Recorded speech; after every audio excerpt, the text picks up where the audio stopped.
सिद्धेभ्यः भक्तामर प्रणत मौलिमणि प्रभाण मोद्योतकं दलित पाप तमोवितानम् सम्यक् प्रणम्य जिन पादयुगं युगादा वालंबनं भवजले पततां जनाना। यह आचार्य मानतनु स्वामी द्वारा विरचित आदिनाथ स्तोत्र नामक परम आध्यात्मिक और भक्ति रस का ग्रंथ है। इसका प्रचलित नाम भक्तामर स्तोत्र है। इसका 12वां छंद अपना चल रहा है। पहले छंद पढ़ेंगे, उसका अर्थ करेंगे, फिर उसकी गहराई में जाने का प्रयास करेंगे। यही शांत राग रुचि भी परमाणु भी स्तम निर्मापितस्त्रिभुवनैक ललाम भूत तावन्त एव खलु ते प्रणवः पृथिव्याम् यते समानमपरं न हि रूपमस्ति। यही जिन शांत राग रुचि भी परमाणु भी शांत राग और रुचि रूप परमाणुओं के द्वारा त्वम निर्मापितः आप बनाए गए हो। ठीक है, ये तवम नहीं है, तुम है। ये गलत लिखा गया क्योंकि छपा गलत था, इसलिए उन्होंने लिख दिया तुम। तुम माने तुम, तवम तो कोई रूप ही नहीं होता, तब होता नहीं। ठीक है ना। तो तुम माने आप, निर्मापितः माने बनाए गए हो। कैसे बनाए गए हो? त्रिभुवन एक ललाम भूत, तीनों लोकों में एकमात्र आकर्षण के केंद्र। ठीक है, तीनों लोकों में एकमात्र आकर्षण के केंद्र आप शांत राग रुचि रूप परमाणुओं से बनाए गए हो। तावंतेव उतने ही, खलु वास्तव में, ते अपि अणवः वे भी अणु उतने ही बचे थे, उतने ही थे। कहां पर? पृथिव्याम, पृथ्वी पर। यत जिस कारण से ते तुम्हारे समानम समान अपरम दूसरा रूप न अस्ति नहीं। एकदम सिंपल है, सरल है। अब अपनी जो चर्चा पिछली बार छोड़ी थी कि शांत राग रुचि रूप परमाणु क्या होते हैं। ठीक है, क्योंकि परमाणुओं से तो देह बनती है। व्यक्ति अपने चरित्र का निर्माण करता है, वो निर्मापित नहीं होता है। समझ गए? निर्मापित हमेशा दूसरे के द्वारा, निर्मित होना और निर्मापित होना। मैंने अपना चरित्र निर्माण किया, ये उसके खुद की बात है। ठीक है ना। और मैंने, तो किसी ने मेरा चरित्र निर्माण किया, ये अलग बात हुई।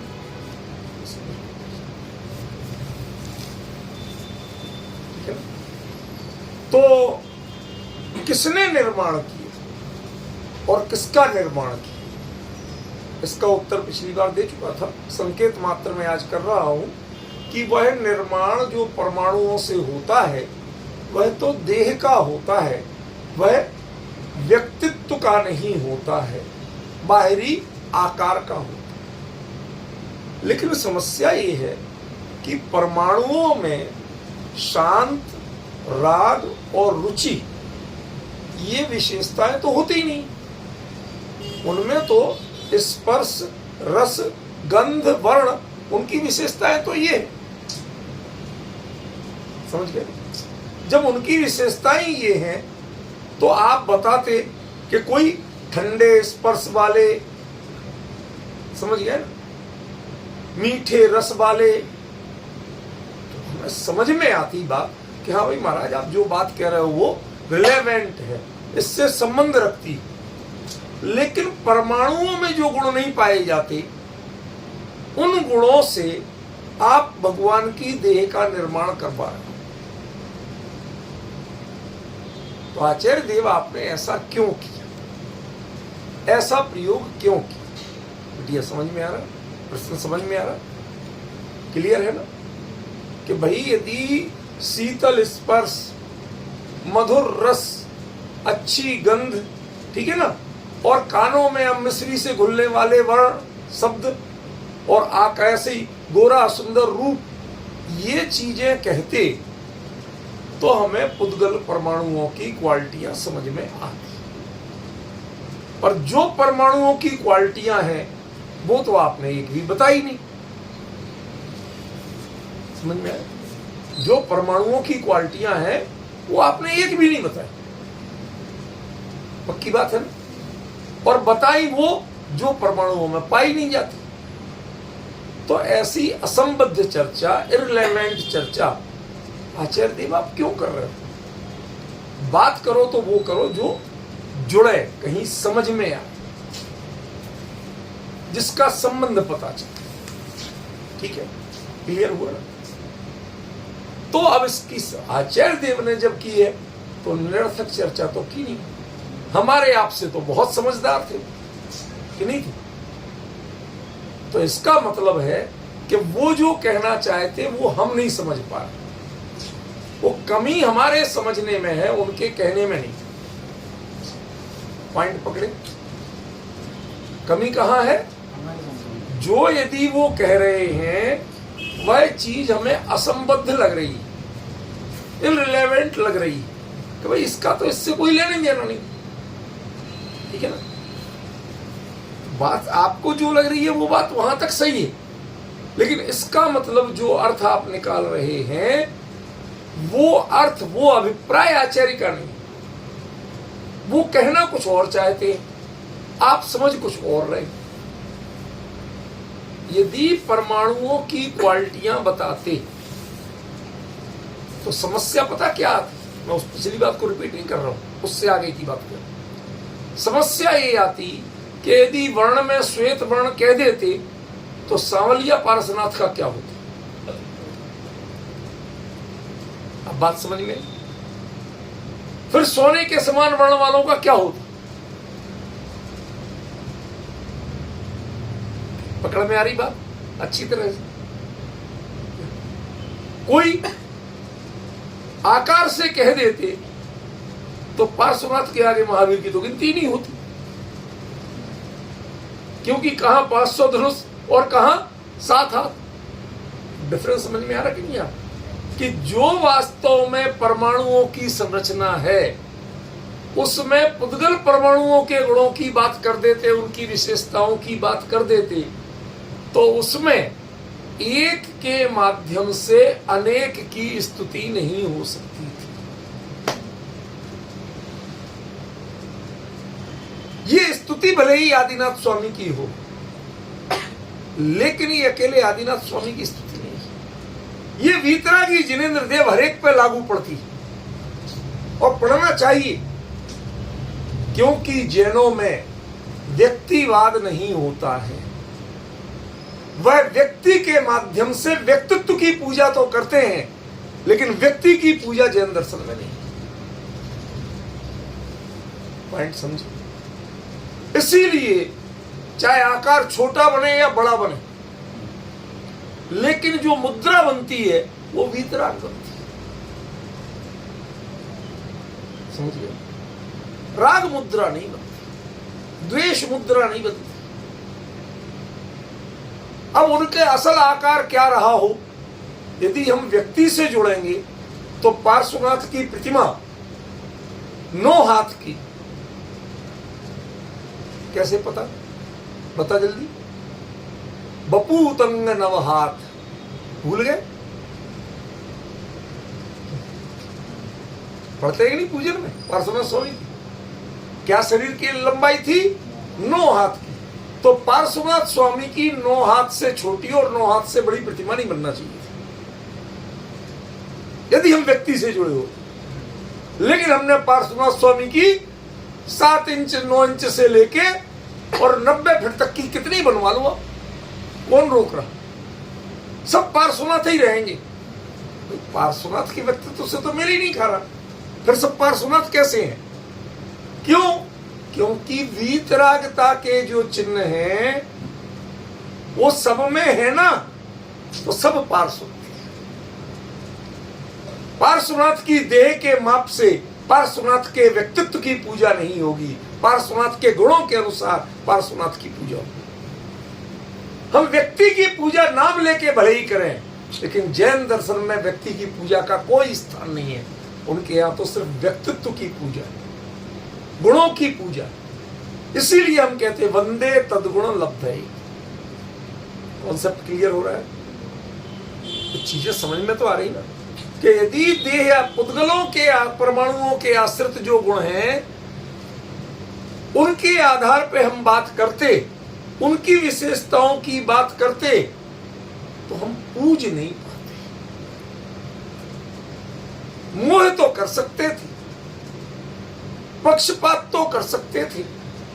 यह पक्षपात चला, कल्पित बात नहीं है।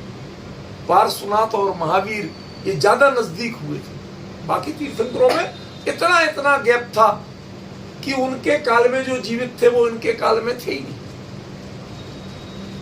वो भूल भाल गया धीरे धीरे। अकेला शासन याद रह गया, व्यक्तिवाद याद नहीं रहा। लेकिन पार्श्वनाथ और महावीर बहुत नजदीक, इसलिए इनके यहां बाकायदा झगड़ा पड़ा। तुम पार्श्वनाथ के चेले हो, हम महावीर के चेले। उन्हें पासत्थ कहते थे। पार्श्वस्थ उसका प्राकृत रूप पासत्थ। समझे कि नहीं? जो व्यक्तिवादी जहां आएगा वहां या तो राग पनपेगा या द्वेष पनपेगा। वीतराग की आराधना से वैराग्य और वीतरागता का भाव आना चाहिए, वो नहीं आके आपके आ क्या रहा है? राग और द्वेष का भाव। और इन दोनों, ये तो परिणाम है, रिजल्ट है। इन दोनों का कारक तत्व तो क्या होता है कि आप फिर व्यक्ति से मोह करने लगे। वह मोह ही राग, अनुकूलता जो लगे आपके मन की बात हो तो राग, और मन से विपरीत हो तो द्वेष की परिणति को देता है। समझ में आया? ये बड़ा गजब का कॉन्सेप्ट। इसलिए शांत, राग और रुचि ये परमाणुओं के गुण नहीं है, परमाणुओं की क्वालिटियां नहीं। समझे? किसी को गोरा पसंद हो, किसी को सांवला पसंद हो, बोलते कि नहीं? कई लोग अलग अलग, हर एक का अपना अपना टेस्ट है, अपनी अपनी पसंद है। किसी को गोरे बहुत अच्छे लगते हैं, किसी को गोरे भूरे बंदर लगते हैं, अपनी अपनी समझ है, उसको आप कुछ नहीं कर सकते। जब देहाश्रित आप कॉन्सेप्ट रखेंगे, अपना लक्ष्य ही देह रखेंगे, तो राग द्वेष पनपे बिना नहीं रहे, फिर भक्ति नहीं हो सकती, फिर गुणानुराग नहीं हो सकती। ये स्तोत्र ही भक्तों का है, जो अपनी भक्ति से अमर हुए उनका स्तोत्र है ही। जिन्होंने भक्ति ही नहीं जानी और भक्ति को अमर नहीं बना पाए, उनका स्तोत्र ही नहीं। इसलिए भक्त को भी अमर बनने की कला सीखना हो तो भक्तामर स्तोत्र पढ़ो, भक्ति को अमर बनाने की कला सीखना हो तो भक्तामर स्तोत्र पढ़ो। इसलिए इसमें जो बात कही गई है, शांत राग रुचि भी, ये बहुत सोच समझ के आचार्य ने कहा। क्यों?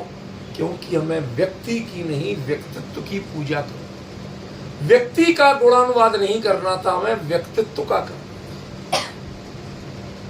अब वो चाहे सांवले हो, चाहे गोरे हो, चाहे हरियल हो, चाहे लाल हो, चाहे कंचन वर्ण के। पढ़ते हैं ना, 2 गोरे 2 सांवले 2 हरियल 2 लाल 16 कंचन वर्ण के। 5 रंग हो गए, हुए कि नहीं?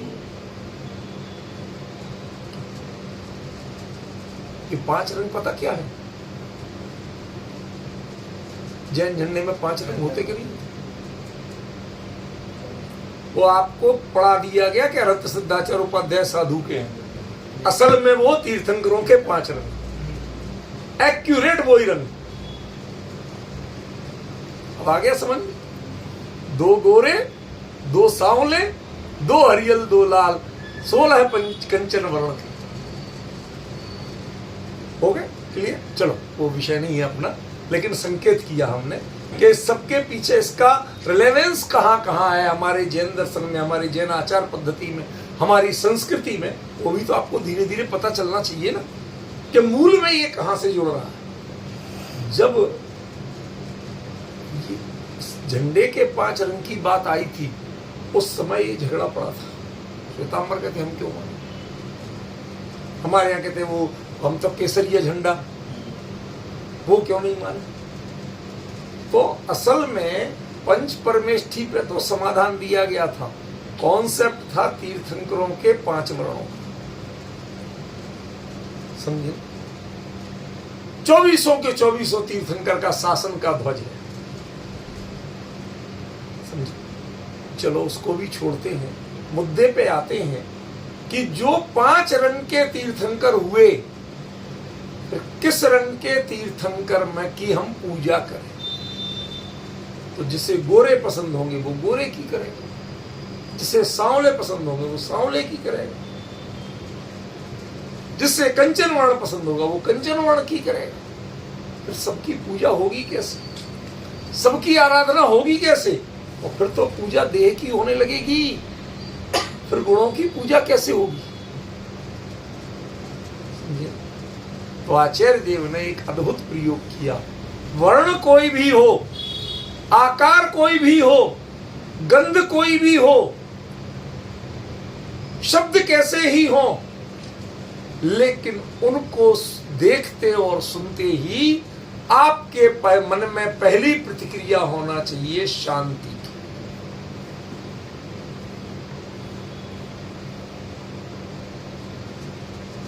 क्या होना चाहिए? शांति की प्रतिक्रिया। यदि वीतराग मुद्रा को देखा, मुद्रा परम शांत है या नहीं है, ये मुद्दा ही नहीं है। मुद्दा ये है कि आपने जैसी शांति आज तक अनुभव नहीं की, वैसी शांति आपके संवेदन में आना चाहिए, अनुभव में आना चाहिए। वह परम शांति वहां नहीं विराजती है अकेली, वह परम शांति यहां भी तो समझ में आए। जिसको जो जिस चीज का ग्राहक ही नहीं हो, उसे वो दुकान दिखाने से फायदा क्या है। भाई मुझे जो चीज लेना ही नहीं है, भाई साहब आजा बहुत सस्ती दे रहे, तो मुझे चाहिए ही नहीं। अब तुम सस्ती दो या महंगी दो, फालतू के पैसे थोड़ी है मेरे पास के किसी भी चीज में डाल दो। आजकल बड़ा गलत कॉन्सेप्ट चल रहा है। आप लोगों में से कोई, आप तो हो गए शायद थोड़े बहुत अर्थशास्त्र से जुड़े हुए, पहले बाजार की क्या परिभाषा थी, बाजार क्यों होती थी, लोगों को क्या जरूरत है, दुकानदार वो चीज रखता। आज हमारी कॉलोनी में जाए हम, ज्यादा अच्छी चीज मांगे, बाबूजी खारी बाबू ले जाओ, या नहीं मिलेगी। क्यों? अरे आप एक अकेले हो, आपके लिए थोड़ी मैं लेके आऊंगा। वहां से बोरी बोरी भर के सामान आता है, कोई किलो आधा किलो नहीं आता, आप आ गए आधा किलो मांगने, वहीं जाओ, यहां नहीं मिलेगा। यहां हमारे मार्केट में जिसकी डिमांड है, हम उसके अनुसार चीज रखते हैं। बाजार का कॉन्सेप्ट क्या था? क्रेताओं के अनुसार विक्रेता सामान को लाए, पैदा करे, जुटाए, उसका नाम बाजार होता था। आज एक नया कल्चर चला है जिसमें आपको ठगने का काम किया जाता है। आपको क्या लेना ये मुद्दा नहीं है।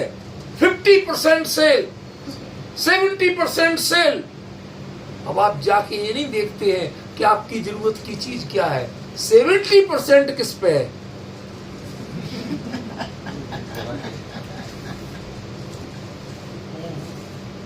ये क्या है? सामान बना के जरूरत पैदा कर, आपके दिमाग में जरूरत भरी जाए। देखो तुम्हें 70% की छूट पे दे, अब तो ले ही लो। वो ले आया था कुछ और लेके गया कुछ, समझे। कपड़े लेने आया था, जूता लेके चला गया। ये हो रहा है कि नहीं हो रहा है? आज आपके लिए भक्ति और धर्म के नाम पे भी बाजारवाद परोसा जा रहा है। कहते हैं ये चीज बढ़िया है, इससे तुम्हें स्वर्ग मिलेगा, ये चीज बढ़िया है, इससे तुम्हें ऐसा हो जाएगा। धर्म नहीं सिखाया जाता। शांति धारा करो तुम्हारे लिए ये मिल जाएगा, फला काम करो तुम्हें ये मिल जाएगा। ये लालच सिखाया जा रहा है, धर्म नहीं सिखाया जा रहा। बड़ी भारी विडंबना है। आपको क्या जरूरत थी, वो अपनी जरूरत लेके जो वीतराग के दरबार में आएगा उसके लिए एक ही चीज दिखेगी, चाहे कोई भी वर्ण हो, कोई भी आकार हो, और उसमें पहली चीज क्या दिखेगी? शांति, शांति, शांति। अब चाहे सांवलिया पार्श्वनाथ हो तो भी शांति है, और गोरे अजितनाथ हो तो भी शांति। अजितनाथ भगवान की गोरी प्रतिमाएं बहुत कम बनी, सांवली प्रतिमाएं बहुत बनी। समझिए, मैंने जितनी देखी हैं उनमें ज्यादातर ऐसा देखा। फिर आप ढोक क्यों देते हो? वो तो गोरे थे, सांवले थे ही नहीं। पर सांवली प्रतिमा को क्यों जितना? भाई साहब ऐसा है, जितना था रमा, वो तो चिन्ह देख के बोल देते, अर्घ उनका बोल देते हैं। असल में अर्घ तो वीतरागता का होता है, किसी भगवान का कोई अर्घ नहीं होता। नाम उनका आ जाता है। जैसे बनने के गीत होते हैं, ये शादी ब्याह में गाने वाले, वो जो बनना आ जाए उसका नाम जोड़ देते हैं। असल में वो गीत उसके लिए नहीं लिखा गया भैया, वो धोखे में रहता बेचारा, कहता वाह हमारे गीत गाए जा रहे। वो तो बनने के गीत है, तेरे गीत नहीं है। तू बनना बना है तो तेरे गीत हो।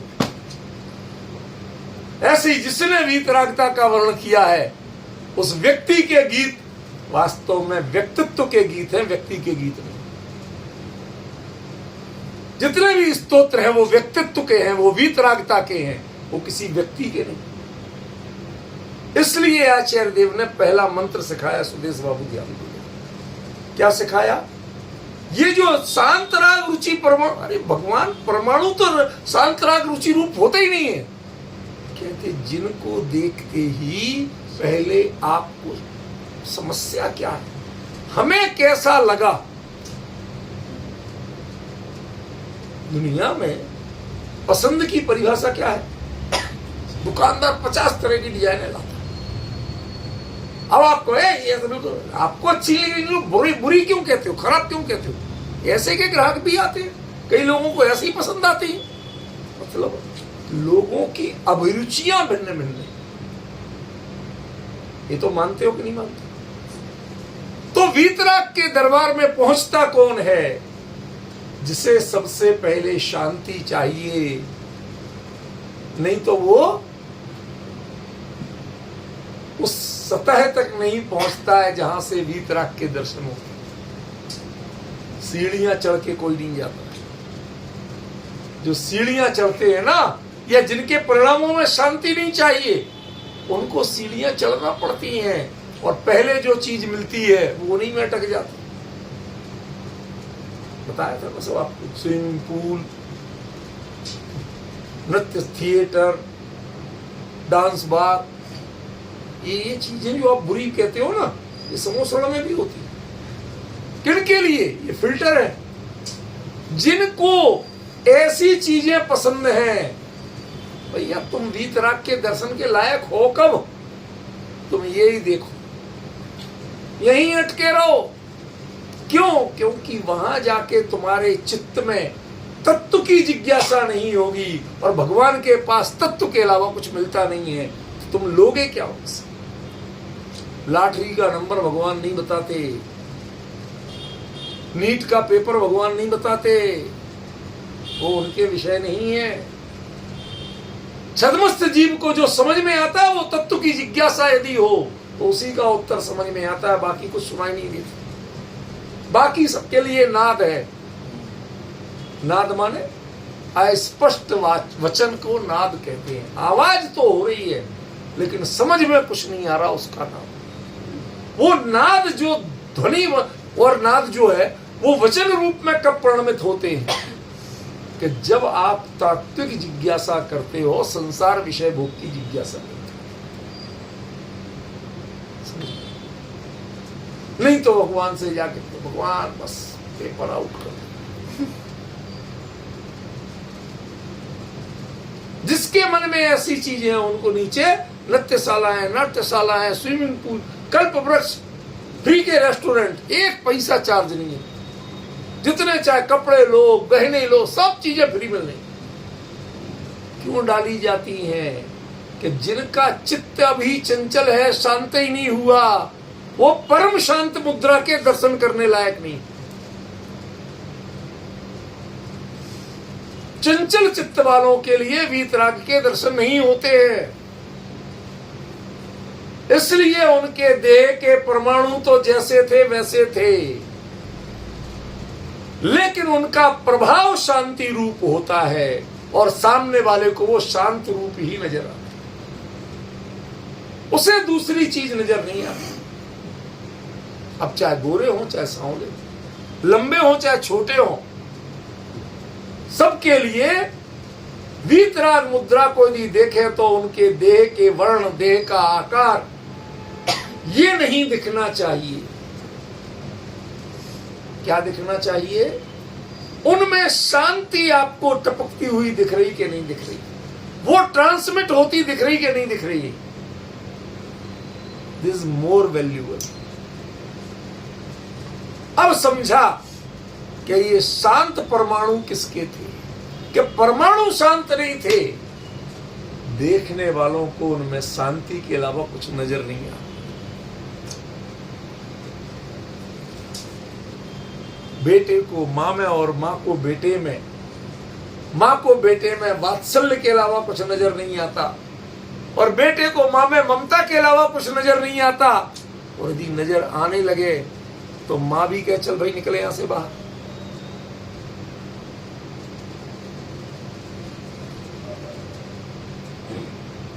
वो दोनों के संबंधों की पवित्रता कब है कि एक ममता देखे और एक वात्सल्य उड़े ले, इसी में सार्थकता है। तभी वो मां बेटे हैं। यदि देह के किसी भी गुण, किसी भी सौंदर्य, किसी भी और चीज की पहचान यदि बच्चे को जगने लगे या मां को जगने लगे, समझ लेना कि अब संबंध कलंकित होने वाले हैं, ये संबंध बचने वाले नहीं। यदि परमाणुओं के रंग से आप पर भगवान को पहचानने लगोगे जिस दिन, उस दिन आपके भक्त और भगवान के संबंध कलंकित होने वाले हैं, बचने वाले नहीं। समझ में आ रहा है कुछ क्या कह रहे हैं? ये मानता हूं आचार्य देव कह रहे, मैं नहीं कह रहा हूं। को लगा कि नहीं लगा कि जो परमाणुओं की क्वालिटियां होती है वो तो आचार्य ने बोले ही नहीं। ये परमाणु हम कहां से ढूंढ के लाए? ये तुम्हें ढूंढ के नहीं लाना, वो विजन चाहिए। जब भक्त का विजन होगा तो भगवान में शांत परमाणु ही दिखेंगे, चाहे उनका कलर कोई भी हो, चाहे उनका आकार कोई भी हो, वो इंपॉर्टेंट नहीं। भक्त बन के जाओ पहले, तो आपको भगवान में पहली चीज दिखेगी शांति। देखते ही सब जो संसार का ताप था, उद्विग्नता थी, विकल्प थे, वो सबसे पहले शांत शांत शांत। कोई दौड़ा दौड़ा भागता आ रहा, बैठे 2 मिनट बैठो, शांति से बैठो, पंखा चला, एसी चला, शांति से बैठो। जब वो थोड़ा होता है, हाँ भाई पानी पी, अब बताओ क्या हुआ। अब आधी चीज तो खत्म ही होगी बताने लायक। जो उत्तेजना में बताने का था वो शांति में क्या बताए, समझ गए? तो सबसे पहली क्वालिटी की बात मैं क्रम से बढ़ा रहा हूं, एकदम नहीं बढ़ा रहा हूं। उसको आप साथ चलेंगे पकड़ते हुए, खाली श्रोता बनेंगे तो इसका अर्थ छूट जाएगा। मैं अब नेक्स्ट स्टेज पे जाऊं। आपको शांति चाहिए थी, ये भक्ति की पात्रता है, और भगवान में शांति ही दिखती है, ये भगवान की नहीं, ये भी भक्त की पात्रता। शांति की चाहे ये भक्ति की क्वालिटी, और शांति देखना ये भक्त की क्वालिटी। और दोनों में यदि ये नहीं हो, ना तुम शांति की चाह से भगवान के पास गए, तुम तो भोगों की चाह से गए, तो तुम्हारे भक्ति नहीं रही। और वहां जाके कुछ और दे, अरे भाई छत्रत्रयम तव विभाति शांक कांतम, अरे भगवान मजे हैं तुम्हारे, ऐसे सुंदर सुंदर 3 छत्र लगे, 64 चमर डोल रहे, आकाश में विहार करते हो, मजे हैं भगवान तुम्हारे। ये जो देखने वाला है वो कौन है? भक्त है क्या? भक्त को ये सब दिखता है क्या? अच्छा, होता है कि नहीं होता है? होता है पर दिखता नहीं। और अज्ञानी को दिखता है पर वो इसलिए नहीं होता। वो प्रोटोकॉल्स हैं, शिष्टाचार हैं, वो भगवान की जरूरतें नहीं है। वो 3 छत्र से लगाने से भगवान महान नहीं होते। वो वीतरागी इसलिए नहीं हो गए कि 3 छत्र लगे थे। उसके लिए तो मैं संत भद्राचार्य ने खूब धज्जियां उड़ाई। अध्यात्म बहिरप्य से विग्रहादि महोदया दिव्या सत्य दिवो स्वप्न स्थिति रागादि मत, वो रागादिमान देवताओं के भी देखी जाती है। तो तुम्हारे पास है तो कौन सी तीर मार लिया तुम? उन्होंने तो बाकायदा क्लास लगा दी, भगवान की क्लास लगा दी। काय को 3 छत्र लटकाए घूम रहे हो? काय को 64 चमर डुलवाते घूम रहे हो? इनसे कोई आप हमारे लिए महान हो जाओगे? देखो ये विजन देखो, जैन दर्शन में भक्त और भक्ति का विजन देखो। वो भौतिकवाद पर आकर्षित नहीं होते, वो भौतिकवाद की हर चीज में आध्यात्मिकता देखते। जब वो छंद आएंगे तब बताएंगे, हर चीज क्रम से आएगी। उनमें बताएंगे कि 3 छत्र क्यों लगे हैं, 64 चमर क्यों डुल रहे हैं, आप आकाश में गमन क्यों करते हो, उसका आध्यात्मिक पक्ष वहां क्लियर हो।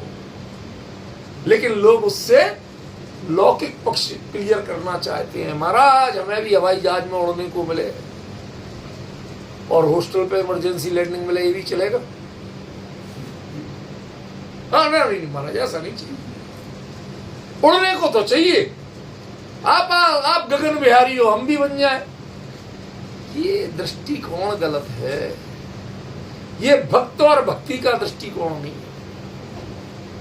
समझिए, जब तक आपकी दृष्टि में भौतिकता बसी हुई है, आप स्वयं आकुलित हो, स्वयं अशांत हो, और उनके दर्शन करके, उनका स्पर्श करके फिर भी आपने चाहा किसको? अशांति। जितने आप शांत होते जाएंगे, समझ लेना आप भगवान के नजदीक पहुंच गए। दूरियां कितनी ही बनी रहे पर आप नजदीक हो सकते हैं, और जिनकी नजदीकियां बहुत होती हैं वो बहुत दूर हो सकते हैं। सुदेश बाबू, सही घटना हुई, बता रहा हूं। वैसे उद्देश्य नहीं था, पर परिचय के साथ बता रहा हूं ताकि लोगों को समझ आए कि ये काम यदि वहां तक पहुंचे, तो मैं चाहता हूं पहुंचे, ताकि उन लोगों को पता तो चले कि आपकी हरकतों का क्या प्रभाव जाता है, लोगों के मन पे क्या इंप्रेशन जाता है। तिजारा जी पहुंचा, कोई अपन को मांगना चूंगना तो प्रश्न ही नहीं उठता। दर्शन करने जा रहे थे कहीं ना कहीं, चलो भाव हुआ, चलो उस दिन यहाँ प्रक्षाल नहीं कर पाए, चलो वहां करें। सुबह 5 बजे यहां से निकले गाड़ी से, टाइम से पहुंचे, नहा दो, शुद्ध वस्त्र पहन के लाइन में लग के पहुंचे। अब वहां पर जो लोग रोज मैंने मुख्य पुजारी बना, जो उसका व्यवहार इतने कषाय वाला, निकलो ऐसा क्यों, हर चीज पे, हर व्यक्ति पे चिल्ला।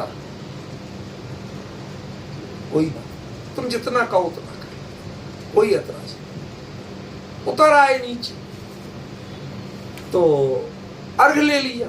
चलो अभिषेक के बाद अर्घ तो चढ़ाना चाहिए ना, तो अर्घ चढ़ाने लगे। तो टेबल पे कोई सज्जन पूजा कर रहे होंगे, अपने थाल बड़े बड़े भर के, और उनमें एक थाल में चढ़ा रहे थे। अब टेबल पे जगह ही नहीं थी, टेबल छोटी थी, अर्घ हमें भी चढ़ाना था।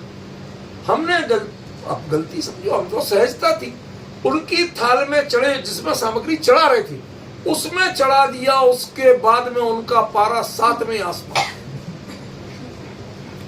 भगवान के सामने पूजा भूल के गालियां देने लगे। हरे राम राम, क्या हो गया? अपन शांत बने रहे, हमने उनकी गालियों का कोई वो नहीं लिया।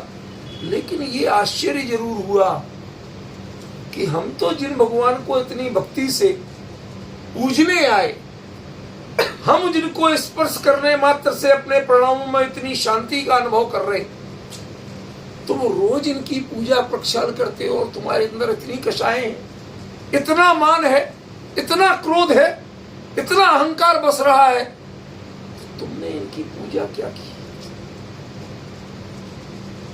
तुम पदाधिकारी हो सकते हो पर पुजारी नहीं हो सकते। पदाधिकारी होना अलग चीज है, पुजारी होना अलग चीज है। लोग कवि हो सकते हैं लेकिन भक्त नहीं हो सकते। कविता कर सकते हैं लेकिन भक्ति नहीं कर सकते। मैं जानता हूं अच्छी तरह, एक आध दो व्यक्तियों को छोड़ दो, वरना जिन्होंने जैन धर्म की पूजाएं लिखी हैं उनमें से शायद उनको मैंने कभी पूजा करते देखा। उनके भाव ही नहीं होते थे, तो लिखने के भाव कैसे हो गए? लिखने में तो तुमने एक एक शब्द मोतियों की तरह पिरो पिरो के लिखा। तुम्हारी लिखी पूजाएं पढ़ पढ़ के हम आप्यायित होते हैं, कृतज्ञ होते हैं, अरे भाई गजब लिख गए आप। लेकिन आपको वो पूजा करने का कभी भाव नहीं देखा। आपको व्यर्थ की प्रवृत्ति लगती थी। भगवान की स्तुति कर कभी 1-1.5 मिनट से ज्यादा भगवान के सामने खड़े नहीं देखा। उतने में बस बाहर। तो आपने इतनी बड़ी पूजा लिख कैसे ली थी? तो पब्लिक से मान के लिए लिखी थी, भगवान के गुणों की पूजा नहीं। गुणगान हुआ है उसमें, ये बात सही है, शब्द बने ये बात सही है, लेकिन जो शब्द आपको स्वयं संस्कारित नहीं कर पाए उनको हम भक्ति और पूजा कैसे कह सकते? आचार्य मन तुम कहते हैं कि यदि भक्त है, आप भक्त बने हो तो पहले तो शांत प्रणाम लेके जाओ, तृष्णा लेके मत जाओ, आकुलता लेके मत जाओ, चंचलता लेके मत जाओ, एकदम शांत शांत शांत भाव से जाओ तो भगवान मिलेंगे। यदि ये शांत भाव से जाओगे तो भगवान नहीं। समझ गए? और मिले भगवान, और उसके बाद आपकी वो शांति उसमें उनके व्यक्तित्व में दिखे क्या?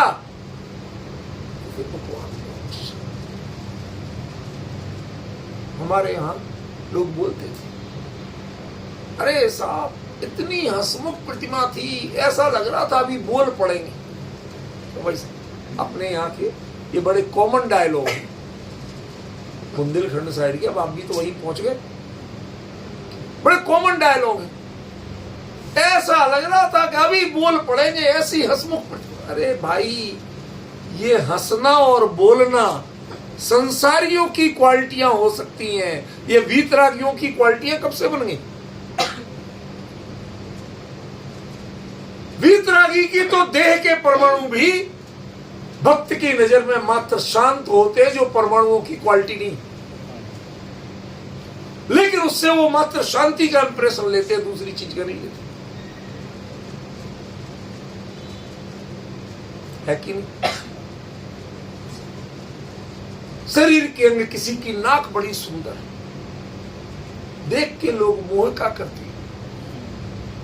डॉक्टरी वाला हो तो वो चमड़े मांस हड्डी का करेगा, लेकिन जो भक्ति दी वीतराग प्रतिमा की नासाग्र दृष्टि देखेगा तो वो उसमें नाक देख रहे नहीं कहेगा, वो अप्रमाद आत्मदृष्टि कहेगा। उसको क्या कहोगे? अप्रमाद आत्मदृष्टि। आधी खुली क्यों? ताकि प्रमादी नहीं समझा जाए। और आधी झुकी क्यों? कि ताकि पर को देख रहे नहीं समझे। अद्भुत है भाई सब विषय। इसलिए ये आपके विजन की क्वालिटी है, आपके परिणामों की क्वालिटी है, जिसकी संवेदना आप भगवान के देह के परमाणुओं में भी पाते हैं। वो परमाणुओं की क्वालिटी नहीं थी। समझ में आया? बच्चे को मां छाती से लगाती है, संवेदनाएं भिन्न होती हैं। अपने बाप की छाती से लगती है, संवेदनाएं भिन्न होती हैं। यहां वो देने वाली बनती है ममता, और वहां वात्सल्य लेने वाली बनती है। समझिए? तो देह के परमाणु तो वही हैं, आपने संवेदना कैसी ग्रहण की है, इसके अनुसार आपके रिश्तों की पवित्रता जानी जाती है। भक्तों और भगवान के रिश्तों की पवित्रता किससे जानी जाएगी? कि जब दोनों के बीच में शांति, ये पहला प्रसंग होगा, पहली कंडीशन होगी कि हमें क्या चाहिए कि शांति, के भगवान में क्या दिख रही कि शांति, कुछ दिखाई नहीं। एक एक परमाणु परम शांत मुद्रा से। अरे भले आदमी, वो परमाणु शांति अशांति जानती ही नहीं, उनको अकल ही नहीं है।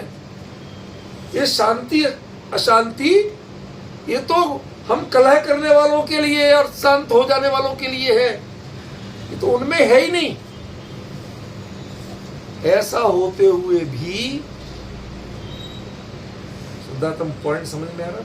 ऐसी स्थिति होते हुए भी क्या खूबी है कि भक्त के लिए शांति चाहिए, और जिसे शांति चाहिए उसमें उसे वही दिखता है और कुछ।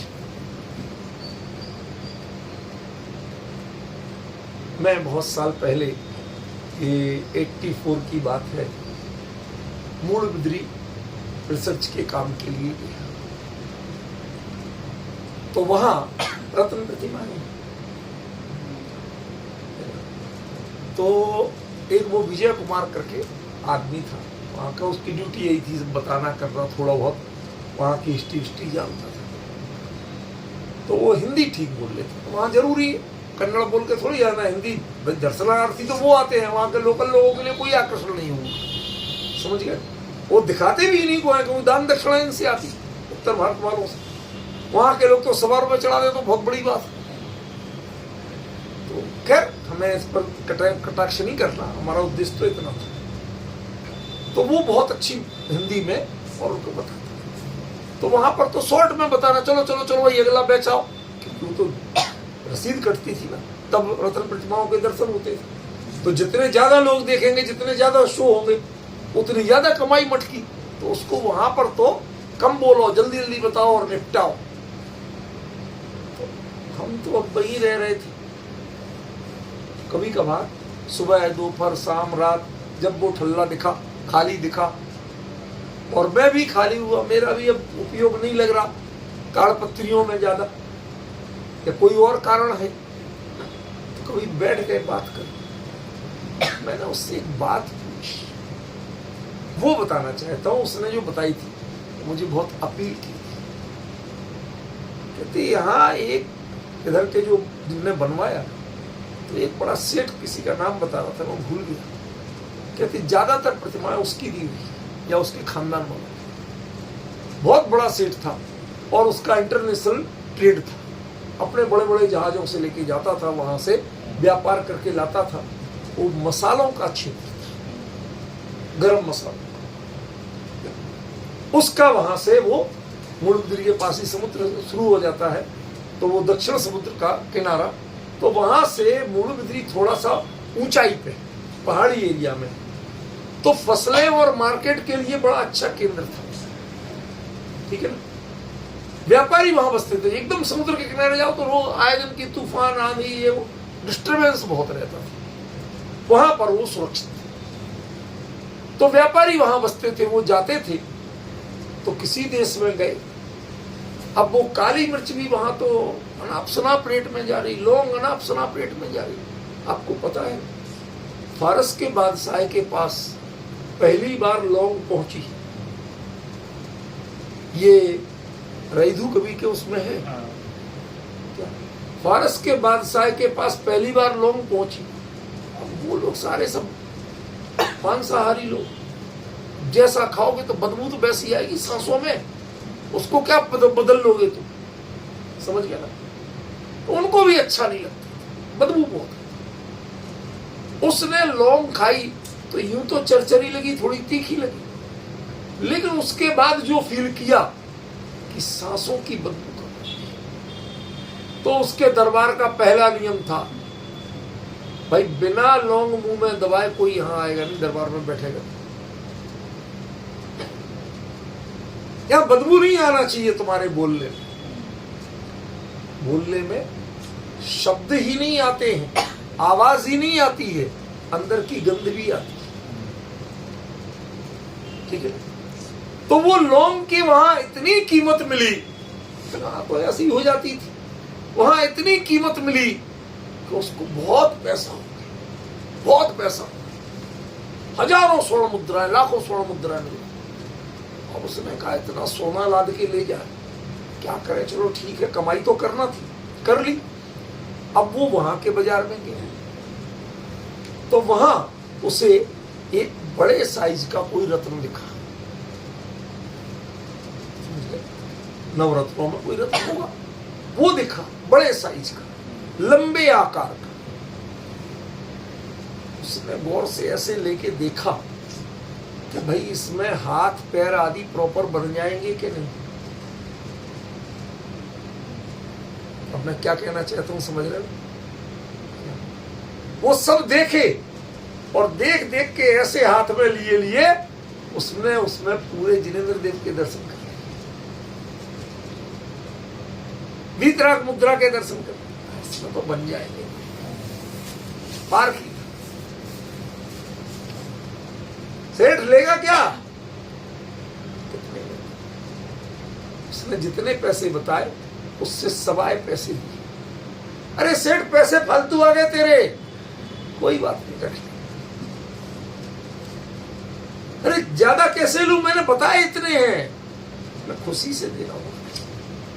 अरे कीमत उसकी इतनी है कि तेरे पत्थर की कीमत उतनी होगी, लेकिन मेरे भक्ति की कीमत उतनी नहीं है, उससे तो बढ़ती है, घटती नहीं। हम जिस चीज को लेते हैं उसका मोल भाव करते हैं, मतलब जो उसका भाव है उसका भी अवमूल्यन करते हैं हम, अधिमूल्यन नहीं करते, बढ़ा के नहीं देते, घटा के। कहते वो ले लेके आता था, फिर यहां एक कोई कारीगर था बढ़िया, उससे उसे देता, भाई यार बढ़िया से भगवान बना।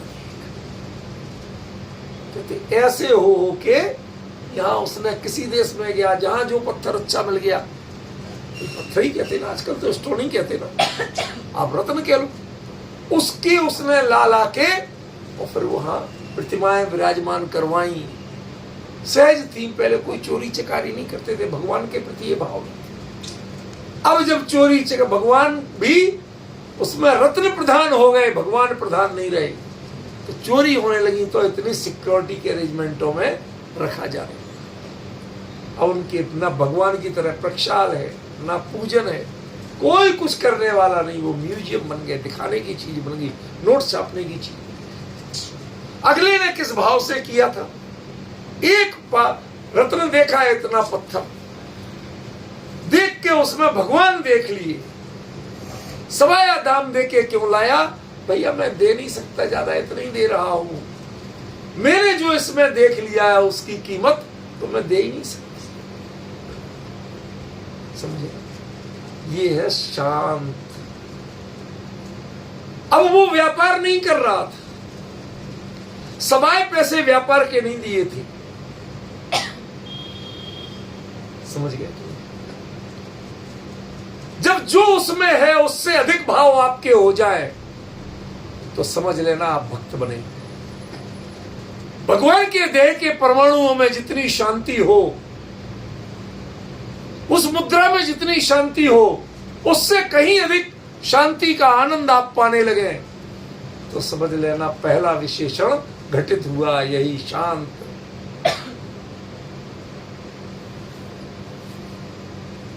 राग पे नहीं जाऊंगा आज क्या शांत करो, क्योंकि राग का आप अर्थ कुछ और समझते हो और यहां अर्थ कुछ और। समझ गए? यहां अर्थ कुछ और है और वहां अर्थ कुछ और है। लोक में, शास्त्र में भी राग को हमारे यहां सब लोग गालियां दे जाए, राग आग दे सदा बोलते ना, यहां कुछ और है। समझ लो ऐसा है कि एक लेडीज बोली, ऐसे ही थी, तो वो बोली कि ये आदमी बहुत देर से मुझे लगातार घूर रहा है। कहती इग्नोर कर। क्यों? कबाड़ी है। अरे उसकी दृष्टि कबाड़ पे टिकती है, उसकी दृष्टि अच्छाई पे नहीं टिकती, वो सौंदर्य का पार्क ही नहीं है। तू खाम है सोच रही है कि मेरे को घूर के देख रहा है, तू कुछ और बोध ले रही है और वो उसका परिचय कुछ और है। ऐसे ही यहां राग का परिचय वो नहीं है जो तुम समझते हो, या राग का अर्थ कुछ और है। उसके लिए समय चाहिए। देखो भैया, प्रवचन सार पूरा हो गया, नियम सार अमृता सिद्धि भी पूरी हो जाए, पर भक्तामर पूरा हो जाएगा उतने समय में, इसकी गारंटी नहीं है मेरी, क्योंकि एक तो ये 7 दिन में 1 दिन होता है, मात्रा भी तो घट रही ना, इसलिए टाइम लगेगा। और मैं तो अपनी मस्ती में बोलूंगा, मैं तुम लोगों की घड़ी देख के नहीं बोल सकता। हाँ, स्वाध्याय समय पे पूरा करूंगा, वो वचन देता हूं, लेकिन इसके अलावा मेरी नौकरी नहीं। इसलिए मैं राग पे नहीं जा रहा हूं, पहले शांत तो समझ लो। सच बताओ, आपकी वासनाएं, आपकी आकांक्षाएं ये कितनी शांत होती हैं भगवान के सामने जाने के बाद।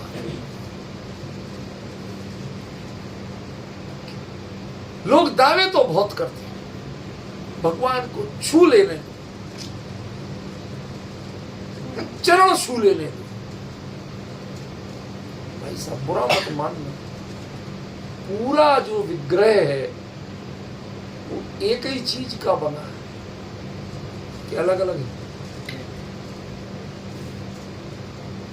उनमें कौन चरणों और कौन क्या, लेकिन और फिर थोड़ा मौका मिल जाए, हमने ऐसे ऐसे महापुरुष देखे कि वो उन्हीं के पैर दबा देते,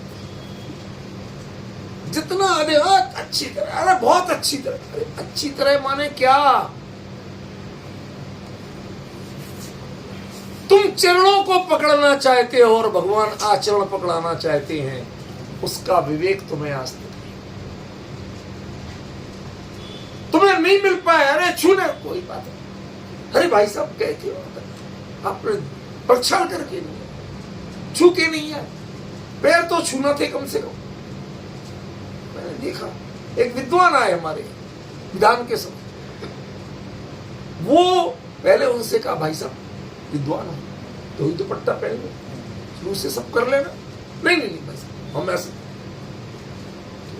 मर्जी तुम्हारी। बाद में जब विधान लगभग पूरा होने का था, मन पूरा भर गया। अब ऐसे में क्योंकि हमारे यहाँ जब भीड़ हो जाती है ना, तो हम वेदी थोड़ी पीछे, अपनी तो टेंट वैसी है तो पीछे खिसका के दीवार के साथ लगा देते और आगे मांडला पूरा, तब तो पब्लिक बैठ पाए, इतनी पब्लिक आती है तो वहां पर गैप नहीं बचा। अब वो मांडले का चौकी हिल नहीं जाए, गिर नहीं जाए, अभिनय नहीं हो जाए, और वहां जगह को इतनी सी थी। अब वो आए जनाब धोती दुपट्टा पहन के, भाई साहब चलो छूना है, नजदीक से। अब वो वहां गैप कम है, मांडला गिरजे की बात अभिनय हुई, ऐसे कपड़े उठा के पटके इतनी जोर से गुस्सा दिखाया, नहीं करना हमें कुछ भी। मोक्ष विद्वान की बात कर रहा हूं, समझ गए? मर्जी तुम्हारी। हमारे ऊपर तुम्हारे गुस्से का कोई असर नहीं होता, हम तुमसे गुस्सा बिल्कुल नहीं, हम तो शांत। समझ गया? जो व्यवस्था है उस व्यवस्था के हमने कि तुम्हें करना है, 2 घंटे और रखो, विधान पूरा हो जाने दो, सब कुछ हो जाने दो, करना हम आप आराम से खूब। नहीं, हमारे पास टाइम नहीं है तो तुम जाओ। पहली शर्त है शांत। आपका उद्वेग कम हुआ कि नहीं, काम क्रोध कम हुए कि नहीं हुए, उनकी मात्रा घटी कि नहीं घटी। यदि वो नहीं घटी है तो आपने वीतराग के दर्शन नहीं किए, वीतराग का संस्पर्श नहीं किया। आप क्रियाएं कितनी ही कर लें, जल जितना चाहे ढोल लें, लेकिन परिणाम नहीं धुले हैं। उस जल को वहां ढोलने के पहले अपने परिणाम धो के आओ। सुदेश बाबू याद आ रहा है कुछ? धुले हो भाव भव्यों के, भक्ति हर पाप धोती। ये परिणाम तो धो के आओ जिसमें से न क्रोध कम हुआ, न मान कम हुआ, न माया कम हुई, कुछ भी नहीं घटा, रच मात्र भी शांति की ओर नहीं बढ़े, खाली विद्वत्ता का अहंकार बड़ा है आपका। हमारे लिए मना कर, क्या मना कर दिया? और सुबह पहले आते तो प्रक्षाल में रहते, हमने कब रोका था? समझ रहे हो डिफरेंस? ये सबसे बड़ा अंतर है। इसलिए पहली शर्त क्या है कि आप अपने आप को शांत करना सीखो, तो भगवान के देह के भी दर्शन होंगे, वरना देह में किसी और के दर्शन होंगे। शांतिनाथ, कुंतुनाथ, अरहनाथ, ये चक्रवर्ती भी थे कि नहीं थे, कामदेव भी थे कि नहीं थे, लेकिन जो मुद्रा इनकी देखी जाती है, जिसका प्रक्षाल पूजन दर्शन किया जाता है, वो मुद्रा किसकी है? कामदेव की कि चक्रवर्ती की? यदि उनमें कोई कामदेव देखने की कोशिश करे तो चित्त में विक्षोभ होगा कि शांति होगी? बताइए। राग की, भोग की, कषाय की पहली पहचान, व्यक्ति उस पर अपना अधिकार चाहे। मैं कर लूं, कोई कर पाए चाहे नहीं। जब ये मैं घट जाता है, दूसरों ने किया, हमने उनके हाथ भी लगा लिया, ऐसा हमारी वो तृप्ति, वो शांति, वो कषायों का आवेग घटना, वो यदि अनुभव नहीं कर पाए तो शांत परमाणु भी तुम ना निर्मापिता। भगवान, आप शांत परमाणुओं से बने ही नहीं हो। बने होते तो मेरे अंदर तक शांति ट्रांसमिट हुई होती। वो शांति यहां ट्रांसमिट नहीं हुई, छूने के बाद नहीं हुई, दर्शन के बाद नहीं हुई, प्रवचन के बाद नहीं हुई। तीनों चीजें बताई हमने। भगवान को कोई छू नहीं सकता यद्यपि, पर हमारी स्थिति भिन्न है, इसलिए कह रहा हूं। वहां अकेले दर्शन होते, हम लोग स्पर्श भी कर लेते, और प्रवचन चाहे परोक्ष से हो चाहे प्रत्यक्ष से हो, वो दोनों जगह दर्शन, संस्पर्शन और प्रवचन, इसके बाद भी हमें संवेदना यदि शांति की नहीं मिली है तो मान तुंगाचार्य कहते हैं तुमने वीतराग के दर्शन किए।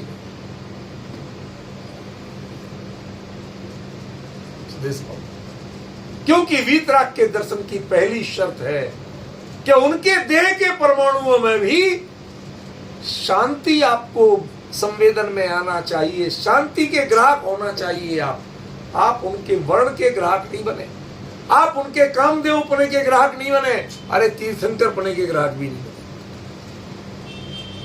वीतरागता के लिए तीर्थंकर होना कोई शर्त नहीं है, कोई योग्यता नहीं है, कोई पात्रता नहीं है। ये तो भव्य जीवों के लिए जो मंगल उपदेश होता है, दिव्य ध्वनि होती है, उसके लिए तीर्थंकर पना होता है। तीर्थंकर पने की कोई साधना वो नहीं करता। समझिए, ये डिफरेंस पहचानिए।